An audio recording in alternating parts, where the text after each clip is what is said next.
saying they were spending 8% of their GDP on defense. It was crazy. But but of course they weren't spending much more than we. Right. We're at what? We're at 5%.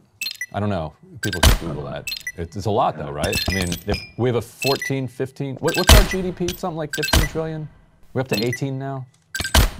Emily's going to Google this. Fact checking. Yeah, because and it's the better, and our defense budget is the better part of $1 trillion. Yeah. So 27 trillion. oh, we're at 27 trillion now. Okay. So 1/30, 3%. Yeah. Anyway, go ahead.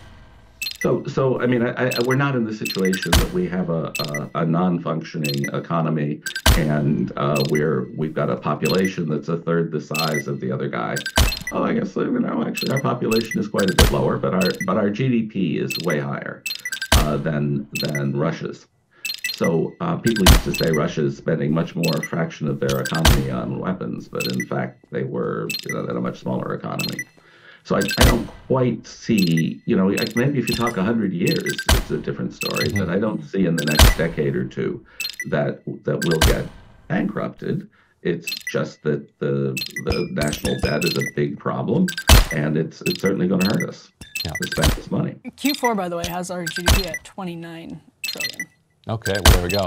But yeah, I don't mean the next 10 years. China thinks in terms of 50 and 100 years. They're happy to wait us out. Oh, yeah.